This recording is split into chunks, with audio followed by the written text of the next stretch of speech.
평안하셨습니까? 예배를 지난 삶으로 우리 신앙이 나아가기를 소망하며 오늘도 인사드립니다. 오늘은 6월 12일 금요일입니다. 매일 성경 오늘 본문은 고린도전서 7장 25절부터 40절까지입니다. 성경을 읽겠습니다. 처녀에 대하여는 내가 주께 받은 계명이 없으되 주의 자비하심을 받아서 충성스러운 자가 된 내가 의견을 말하노니 내 생각에는 이것이 좋으니 곧 임박한 환난으로 말미암아 사람이 그냥 지내는 것이 좋음이라. 네가 아내에게 매었느냐 노이기를 구하지 말며 아내에게서 노였느냐 아내를 구하지 말라. 그러나 장가가도 죄짓는 것이 아니요 처녀가 시집가도 죄짓는 것이 아니로되 이런 이들은 육신의 고난이 있으리니 나는 너희를 아끼노라. 형제들아 내가 이 말을 하노니 그때가 단축하여진 고로 이후부터 안에 있는 자들은 없는 자같이 하며 우는 자들은 울지 않는 자같이 하며 기쁜 자들은 기쁘지 않은 자같이 하며 매매하는 자들은 없는 자같이 하며 세상 물건을 쓰는 자들은 다 쓰지 못하는 자같이 하라. 이 세상의 외형은 지나가매니라. 너희가 염려 없기를 원하노라. 장가가지 않는 자는 주의 일을 염려하여 어찌하여야 주를 기쁘시게 할까 하되 장가간 자는 세상 일을 염려하여 어찌하여야 아내를 기쁘게 할까 하여 마음이 갈라지며 시집가지 않은 자와 처녀는 주의 일을 염려하여 몸과 영을 다 거룩하게 하려 하되 시집간 자는 세상 일을 염려하여 어찌하여야 남편을 기쁘게 할까 하느니라. 내가 이것을 말하면 너희의 유익을 위하며 너희에게 올무를 놓으려 함이 아니니 오직 너희로 하여금 이치에 합당하게 하여 틀어짐이 없이 주를 섬기게 하려 함이라. 그러므로 만일 누가 자기의 약혼녀에 대한 행동이 합당하지 못한 줄로 생각할 때에 그 약혼녀의 혼기도 지나고 그같이 할 필요가 있거든 원하는 대로 하라. 그것은 죄 짓는 것이 아니니 그들로 결혼하게 하라. 그러나 그가 마음을 정하고 또 부득이한 일도 없고 자기 뜻대로 할 권리가 있어서 그 약혼녀를 그대로 두기로 하여도 잘하는 것이니라. 그러므로 결혼하는 자도 잘하거니와 결혼하지 아니하는 자는 더 잘하는 것이니라. 아내는 그 남편이 살아있는 동안에 매여 있다가 남편이 죽으면 자유로워 자기 뜻대로 시집갈 것이나 주 안에서만 할 것이니라. 그러나 내 뜻에는 그냥 지내는 것이 더욱 복이 있으리로다. 나도 또한 하나님의 영을 받은 줄로 생각하노라. 아멘. 결혼과 가정에 대한 교훈이 계속되고 있죠. 처녀에 대하여 내가 받은 계명이 없으되 이렇게 시작합니다. 주께 받은 계명이 없다 이렇게 말하죠. 이 말은 예수 그리스도께서 살아계실 때 제자들에게 가르쳐 주신 말씀 중에 처녀들이 시집가는 일과 관련된 구체적인 가르침이 없다 이런 뜻입니다. 네, 사도 바울은 사도적 권위를 가지고 성경을 기록하고 있죠. 이 성경은 성령의 감동으로 기록된 하나님의 말씀입니다. 그래서 주께서 주신 것이라고 우리가 받아들이죠. 근데 내가 주께 받은 계명이 없다 이렇게 말하면 이 사도 바울이 서신을 기록하다가 갑자기 어떤 부분에 대해서는 예수 그리스도의 계시가 아니다 이런 의미로 이해할 수도 있겠습니다만은 그런 의미는 아니고 이 말씀은 예수께서 살아계셔서 제자들을 가르치실 때 처녀들의 결혼 문제에 대해서 직접 주신 말씀은 없었다 이런 뜻입니다. 이어지는 말은 주의 자비하심을 받아서 충성스러운 자가 된 내가 의견을 말하노니 이렇게 말합니다. 이 표현도 사도 바울의 개인적인 의견인 것처럼 주님께 받은 것이 아니라 개인적인 의견인 것처럼 이렇게 우리가 이해하기가 쉽죠. 이 말은 예수께서 직접 주신 살아계실 때 가르쳐 주신 교훈은 없지만 주의 자비하심 그 은혜의 인도하심을 따라서 내가 지금 말한다 이런 의미이죠. 성령께서 바울에게 주신 사도적 권위를 가지고 지금 말하고 있는 겁니다. 그럼에도 불구하고 한 사람, 평범한 한 사람이 자신의 의견을 제출하는 것처럼 아주 겸손한 태도로 지금 말을 하고 있죠. 사도 바울이 고린도 교회에 보낸 편지 속에 이렇게 겸손한 태도를 취하는 이유는 고린도 교회에 있는 회중들 중에 일부가 바울의 사도적 권위를 인정하지 않고 있었기 때문에 그렇습니다.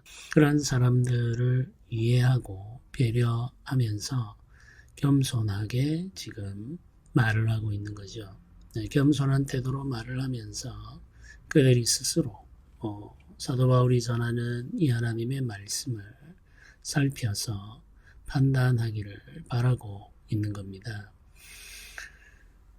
그러면서 이제 바울이 말을 이어가죠. 내 생각에는 이것이 좋으니 곧 임박한 환난으로 말미암아 사람이 그냥 지내는 것이 좋으니라 이렇게 말합니다.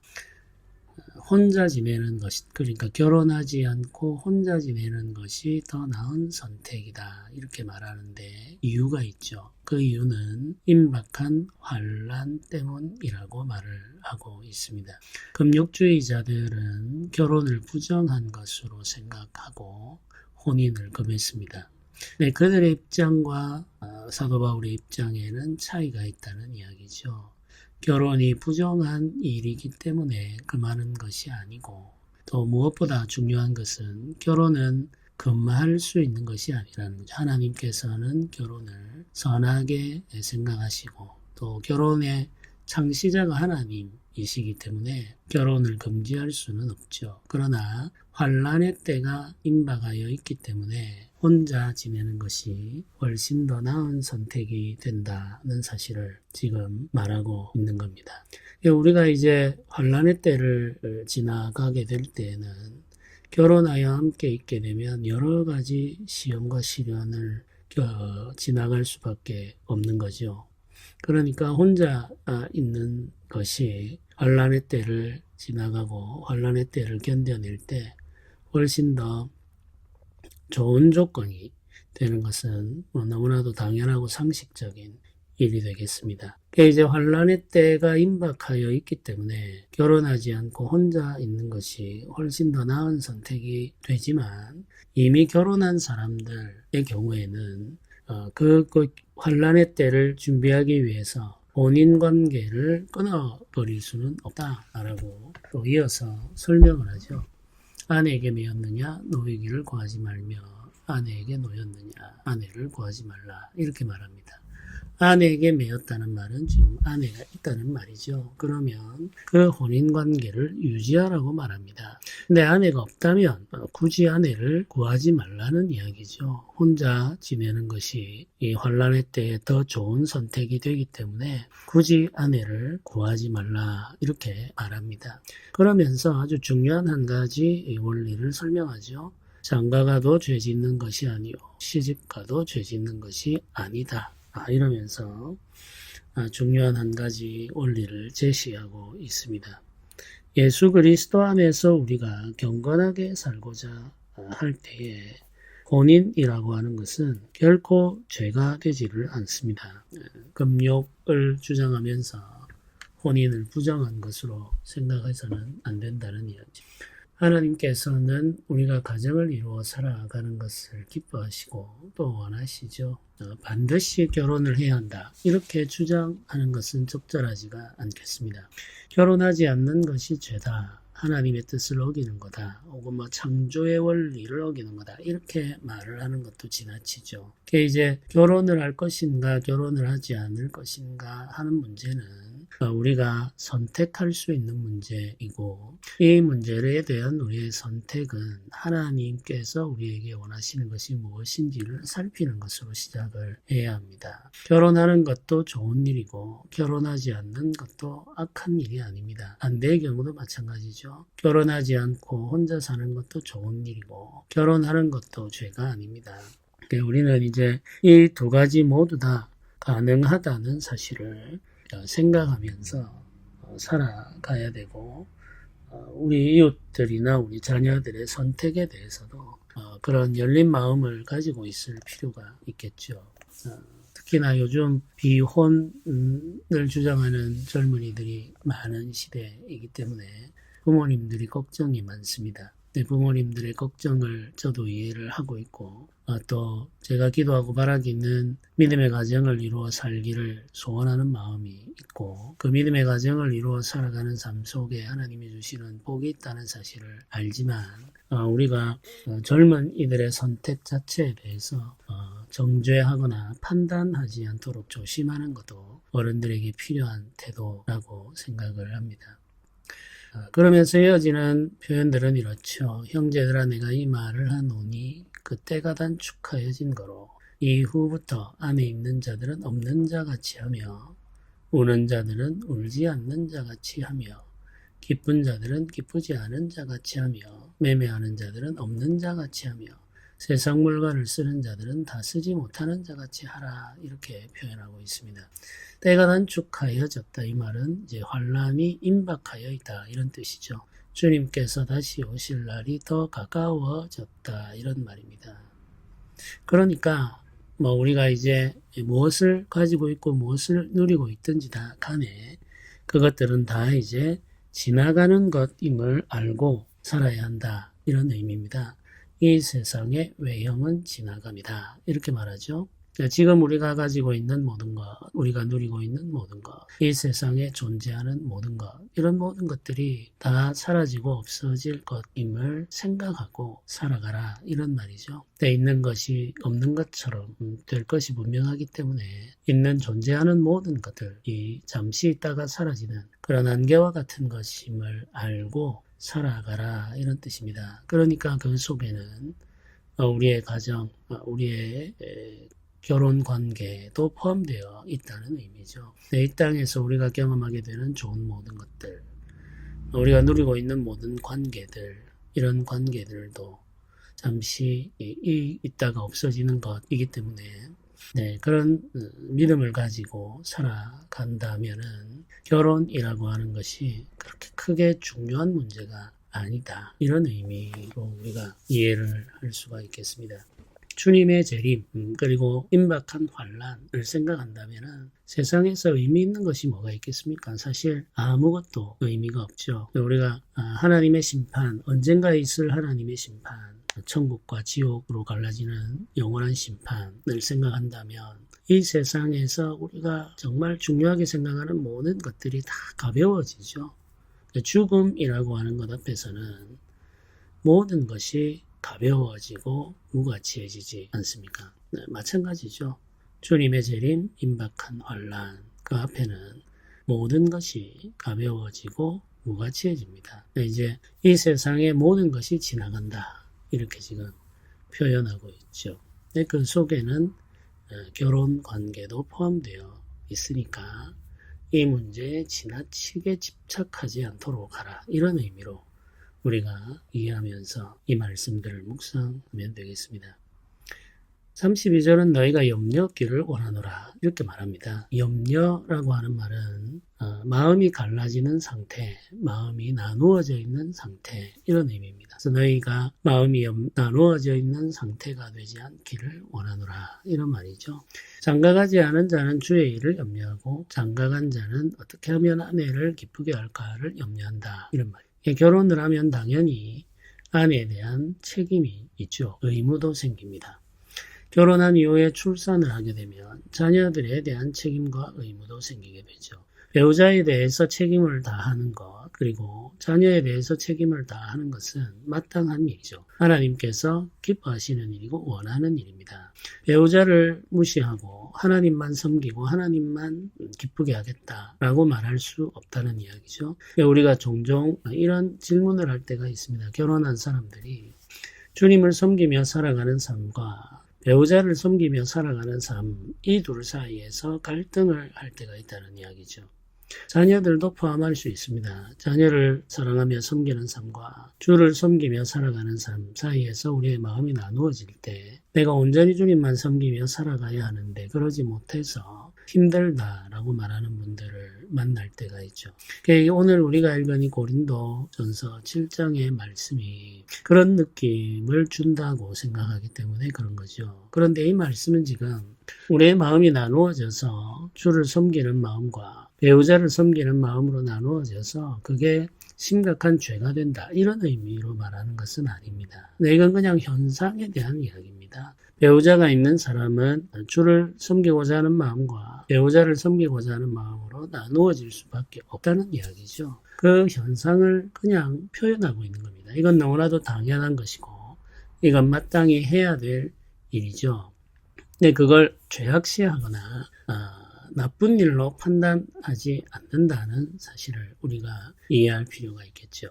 근데 이제 이 구절들 속에 보면은 세상 일을 염려하여 이렇게 지금 표현이 되어 있으니까 세상이라는 단어 자체가 우리에게 주는 느낌이 있죠. 이 성경 속에서 세상 일을 염려하여 라고 말하면 부정적인 느낌이 있단 말이죠. 그래서 마치 지금 이제 배우자를 즐겁게 하려고 하는 이 염려, 이 마음이 나누어진 상태를 지금 고린도전서 7장이 죄악시하는 것 아닌가 이런 생각을 하기가 쉽습니다. 근데 그렇지 않다는 사실을 말씀을 드립니다. 네, 이건 지금 세상일이라고 표현되어 있는 이 말들 속에는 부정적인 느낌이 들어있는 것은 아닙니다. 정죄하거나 판단하는 의미가 있는 것은 아니죠. 네, 성경에서 세상이라고 하는 단어는 죄의 의미, 죄의 본성과 관련되어 있는 의미로 사용될 때도 있고 공간을 설명하기 위해서 선택된 단어일 때도 있습니다. 우리가 사는 이 세상을 의미할 때 세상이라고 말을 하기도 하는 거죠. 예, 죄악된 문화 혹은 가치관과 같은 현상을 말할 때는 이건 이제 가치 판단이 들어가 있는 겁니다. 악한 것, 죄악된 것, 육체의 것 이런 의미가 들어있는 거죠. 이 세상이라는 단어에. 그런데 그냥 우리가 살아가는 이 공간을 의미할 때 이 세상이라고 번역된 단어는 단순히 공간을 가르치는 것입니다. 우리가 살아가는 이 세상의 공간을 가리키는 것이죠. 이 세상 일을 염려한다라는 말은 우리가 이 땅에서 살아가면서 우리가 해야 할 일과 관련되어 있는 염려 이런 의미입니다. 그러니까 이 안에는 부정적인 판단이 들어가 있는 것은 아니라는 사실을 이해를 해야 되겠죠. 네, 마음이 갈라지게 되는 거죠. 우리가 결혼을 하게 되면 배우자와 자녀에 대한 책임과 의무가 있기 때문에 마음이 갈라지게 됩니다. 주에 대한 헌신, 가족에 대한 헌신, 이 두 가지가 다 필요하기 때문에 그렇죠. 당연히 결혼하지 않은 사람의 경우에는 배우자에 대한 책임도 없고 또 자녀에 대한 책임은 더더욱이나 없죠. 그러니까 주만 생각하며 살아갈 수가 있다는 이야기입니다. 그러면서 사도 바울이 이렇게 말하죠. 35절에 내가 이것을 말하면 너희의 유익을 위하며 너희에게 올무를 놓으려 함이 아니니 오직 너희로 하여금 이치에 합당하게 하여 흐트러짐이 없이 주를 섬기게 하려 함이라. 이렇게 기록을 이어가고 있습니다. 네, 이렇게 말하는 것은 유익하게 하려는 뜻이다. 이런 말이죠. 너희에게 올무를 놓으려 함이 아니다. 이런 말입니다. 올무를 놓는다 이 말은 감당할 수 없는 짐을 지우려 하지 않는다. 이런 뜻입니다. 그러니까 결혼과 관련해서 어떤 규칙을 정해서 사람들이 감당할 수 없는 짐을 지울 의사는 없다. 이런 말이죠. 이게 무슨 말이냐면 결혼을 하게 되면 우리의 마음은 나누어진다는 거죠. 주를 섬기고자 하는 마음과 가족을 섬기고자 하는 마음으로 나누어지기 때문에 어려움이 있다는 이야기죠. 두 개의 책임과 의무를 다 감당해야 되니까 훨씬 더 책임이 많아지는 것 아닙니까? 그러니까 이게 힘드니까 결혼하지 아니한 채 살아가는 것이 훨씬 더 짐이 가벼워진다. 이렇게 지금 말을 하지 않았습니까? 그러면서도 이제 하는 말이 감당할 수 없는 책임, 짐을 지우려고 하지 않는다. 이렇게 말하는 것은 무슨 말이냐면 혼자 사는 것이 책임과 의무에 있어서 짐을 더는 느낌이 있기는 하지만 혼자 산다는 것이 가지고 있는 어려움을 사도 바울은 너무나도 잘 알고 있는 겁니다. 독처, 이제 결혼하지 아니한 채 살아가는 독신의 삶, 그건 특별한 은사가 필요한 일이고 또 독신의 삶을 살아갈 때 경험하게 되는 육체 시련과 시험도 있다는 말이죠.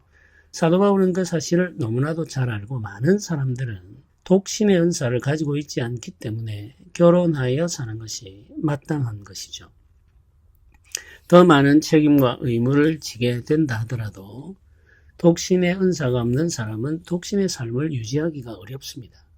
그러니까 모든 사람에게 독신으로 지내는 것이 좋다라고 규칙을 정하여서 사람들이 감당하지 못할 짐을 지우게 하지 않으려고 한다는 말이에요. 근데 그게 이제 사도 바울이 지금 고린도전서를 통해서 가르치고 있는 이야기인 거죠.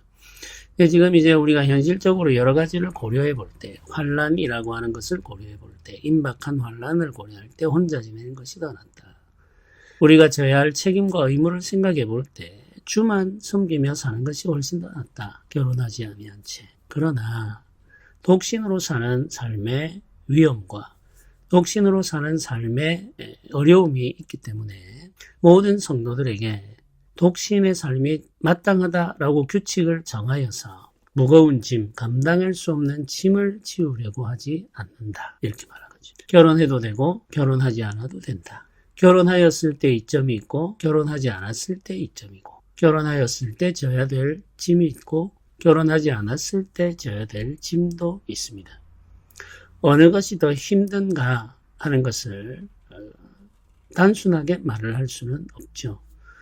결혼하였을 때에는 책임과 의무가 더 많아집니다. 네, 혼자 살 때에는 시험과 시련이 더 많아지는 거죠. 이 둘 사이에서 우리는 선택을 해야 하는데 어떻게 선택할 것이냐. 하나님께서 우리를 부르신 대로 우리에게 주신 은사대로 선택해야 된다. 그것이 고린도전서가 우리에게 말하고 있는 원리인 거죠. 결혼을 하는 것도 잘하는 것이요 결혼하지 아니하고 혼자 사는 것도 잘하는 것입니다. 그러니 어떤 선택을 하든지 주의 은혜 안에서 주의 뜻을 이루며 살아가는 삶이 된다면 걱정할 것도 두려워할 것도 없겠죠. 그러나 우리가 분명히 알아야 할 한 가지가 있습니다. 결혼하여 사는 삶은 짐이 많아지고 부담이 많아집니다. 그래서 요즘 많은 젊은이들이 결혼을 꺼리죠. 져야 할 짐이 많아지기 때문에 그렇습니다. 그걸 우리가 너무나도 많이 보고 있기 때문에 그렇죠. 육아에 대한 부담, 배우자에 대한 책임 이런 것들을 우리가 감당하려면 개인의 즐거움을 포기해야 된다는 거죠. 그걸 우리가 보기 때문에 결혼을 꺼리는 거죠. 혼자 살면 자신의 원하는 삶을 살아갈 수가 있습니다. 주를 섬기며 살아가는 것도 당연하지만은 가족이나 가족에 대한 책임과 의무가 없기 때문에 오로지 나만 돌보면서 살아갈 수가 있는 거죠. 그런데 여기에서 또 문제가 발생합니다. 혼자 사는 삶이 가지고 있는 외로움, 혼자 사는 삶이 가지고 있는 유혹과 시험이 있다는 이야기. 배우자가 없음으로 말미암아 책임과 부담이 줄어들지만 배우자가 없음으로 말미암아 느끼는 외로움과 고독이 있습니다. 그리고 시험과 시련도 있는 거죠. 그걸 우리가 잘 살펴가야 됩니다. 젊을 때에는 책임과 부담이 적은 것이 훨씬 더 매력적으로 또 크게 다가올 수가 있습니다. 근데 나이가 들어가면 들어갈수록 혼자 있는 삶이 가지고 있는 쓸쓸함, 외로움, 그리고 시험과 시련이 훨씬 더 크게 다가오고 더 많아진다는 사실을 우리가 미리 생각할 필요가 있는 거죠. 우리가 독신의 은사가 없는데 굳이 독신으로 삶을 결정하고 계획할 때는 많은 것들을 살펴볼 필요가 있겠습니다. 혼자 사는 삶이 가지고 있는 위험과 어려움이 분명히 있다는 사실을 생각하고 기도하면서 결혼에 대해서 하나님의 은혜를 구하면서 살아가시면 좋겠습니다. 오늘도 우리가 자녀들 혹은 이제 우리의 미래를 생각하며 살아갈 때 주의 은혜 안에서 믿음의 가정을 이루어 살아가는 소망도 품고 또 혼자 사는 자녀들 혹은 혼자 살기를 소원하는 젊은이들 있다면은 우리의 삶을 하나님께서 잘 지켜주시고 우리가 살아가는 그 삶 속에서 주와 동행하는 은혜가 풍성하고 또 무엇보다도 혼자 살아감으로 말미암아 경험하게 되는 시험과 시련들을 잘 이겨낼 수 있는 은혜도 구해야 되겠죠. 이런 소망들을 가지고 오늘도 기도하며 살아가시기를 주님의 이름으로 부탁드립니다. 함께 기도드리겠습니다. 은혜로우신 하나님 아버지 감사합니다. 오늘도 가정에 대한 말씀을 묵상하며 우리의 삶을 생각해 봅니다. 주께서 우리에게 주신 은혜를 따라 행하기를 원하며 주의 주시는 은사를 따라 살기를 원합니다. 아버지 하나님, 오늘도 우리에게 지혜를 더하셔서 우리 삶이 복되게 하시며 주의 은혜 안에서 온전하게 하옵소서. 믿음의 가정을 이루어 살아가는 은혜와 복을 우리에게 허락하여 주시고, 혹 우리가 홀로 살아가는 자로 부름을 받았다면 그 삶 속에서 주의 뜻을 이루며 정결한 주의 백성으로 살아갈 수 있도록 인도하여 주소서. 감사드립니다. 우리 주 예수님의 이름으로 기도드립니다. 아멘.